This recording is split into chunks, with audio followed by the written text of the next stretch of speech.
পদ্মশ্রী পুরস্কার পেলেন বোলপুরের জাম্বনি এলাকার মাদ্রাসা পল্লীর বাসিন্দা তাকদিরা বেগম। ছোট থেকেই কাঁথা স্টিচের উপর কাজ করে আসছেন তিনি। গতকাল সন্ধ্যায় দিল্লি থেকে ফোন আসে, আর সেই ফোনে নিজের পদ্মশ্রী পুরস্কার পাওয়ার খবর পাওয়ার পরেই খুশির হাওয়া গোটা পরিবারে।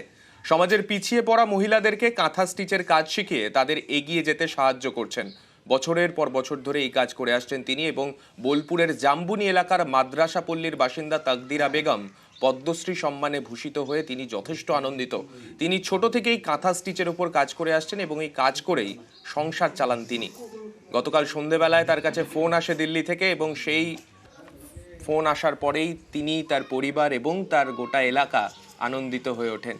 যে কাঁথা স্টিচকে এতদিন ধরে জীবিকার কাজে ব্যবহার করে এসছেন, সেই কাঁথা স্টিচই তাকে সেই সম্মান এনে দেয়। খুশি প্রত্যেকেই।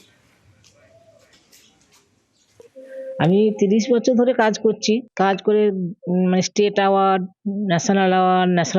ন্যাশনাল মেরিট পেয়েছি। আমার ফুল ফ্যামিলি ন্যাশনাল অ্যাওয়ার্ডে। আমি ধরুন মানে আমার প্রথম জীবন থেকে শুরু করে হয়তো কোটি মেয়েকে শিখিয়েছি। প্রথম জেনারেশন শিখছে, সে কাজ করছে, আবার কেউ শিখতে আসছে, শিখে আবার কাজ করছে, কেউ শিখছে আবার শিখে কাজ করতে আসছে। হ্যাঁ, এখনো কাজ করে। তোমরাও করো, শেখো, এগিয়ে যাও। এখন তো সবাই মেয়েরা স্বাবলম্বী, এগিয়েই যাচ্ছে। কেউ ঘরের ভেতরে নেই, ঘরে বসেও যাচ্ছে, বাইরেও যাচ্ছে। কেউ মানে সংখ্যালঘু মহিলার কেউ নিচের মধ্যে নেই।